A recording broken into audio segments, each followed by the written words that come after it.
Picture this. A teenager in rural Sweden starts selling matches to neighbors. Years later, he builds one of the most recognizable brands on the planet. Without owning forests, factories at scale, or even delivering assembled products. This episode breaks down how IKEA transformed limitations into a global strategy. Not just a furniture story, but a blueprint for disruptive thinking.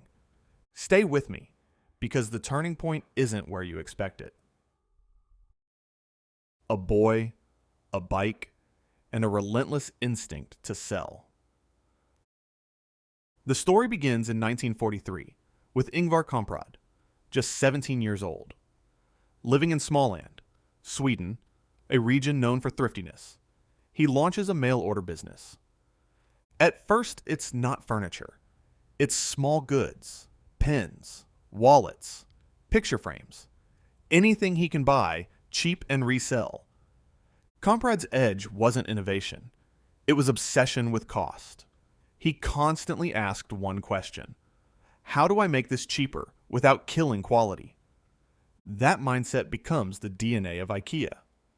Then comes the first pivot. The moment furniture changed everything. By the late 1940s, Kamprad adds furniture to his catalog. Why furniture? Margins, demand, and a gap in affordability. Sweden's furniture market was dominated by traditional retailers, expensive, slow, and inaccessible for young families. IKEA undercuts them, but success triggers backlash. Competitors pressure suppliers to stop working with IKEA. Suddenly, Kamprad is locked out of his own supply chain. This is where most businesses collapse. Instead, IKEA reinvents itself. Flat pack, the accident that became a revolution. In 1956, a simple problem leads to a massive breakthrough. A worker removes the legs from a table to fit it into a car.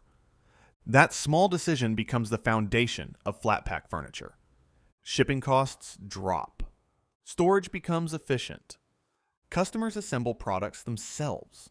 And just like that, IKEA shifts labor from factory to consumer, without lowering perceived value. It's not just cost cutting. It's reframing the entire experience. People don't just buy furniture anymore. They build it. That creates emotional ownership, a psychological edge competitors didn't see coming. The store that traps you, in a good way. Walk into an IKEA store, and you don't just shop. You follow a path. That's intentional. The first showroom opens in 1958 in Almhult. It's designed to solve a key problem. Customers want to see furniture before buying. But IKEA goes further. They create a guided journey. Living rooms, kitchens, bedrooms, fully staged environments. You don't imagine the product. You experience it. By the time you reach the warehouse, you're not browsing.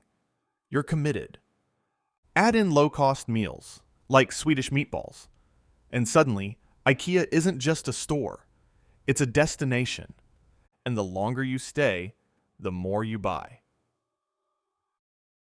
Global expansion without losing the core. IKEA expands beyond Sweden in the 1960s and 70s. Germany becomes a major breakthrough market. Then Switzerland, France, the UK. Expansion isn't random. It's methodical. Every market gets adapted pricing, but the philosophy stays intact. Design, function, low cost. IKEA also builds long-term supplier relationships across countries with lower production costs, keeping prices competitive globally. Yet, they avoid becoming cheap in perception. That balance, affordable but aspirational, is incredibly hard to maintain. IKEA nails it. The culture behind the scale. Here's something most people miss. IKEA isn't just a business model. It's a culture. Kamprad lived modestly despite immense wealth. He flew economy, drove old cars. That mindset trickled down. Frugality wasn't a tactic, it was a principle. Employees were encouraged to think like cost savers. Even small decisions mattered. Saving a few cents per product, multiplied by millions, becomes massive. This internal discipline is what allowed IKEA to scale without losing its edge. Why IKEA still dominates today. Decades later, the core strategy hasn't changed much. Flat pack remains central. Store layouts still guide behavior. Prices remain aggressive. But IKEA adapts. They invest in sustainability, digital experiences, and urban store formats.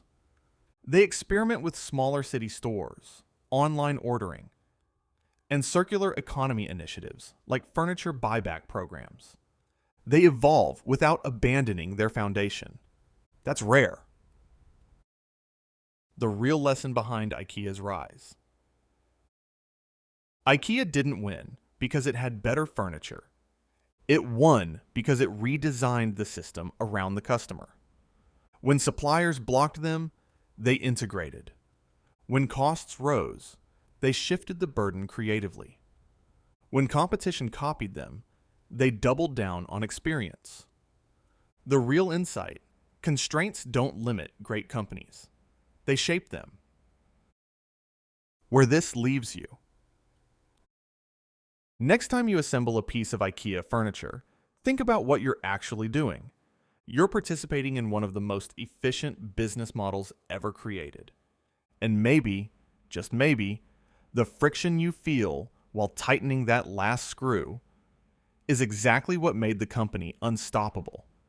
If this breakdown gave you a new perspective on how iconic companies are built, there's more coming that might challenge what you think you know. Stick around. You won't want to miss what's next.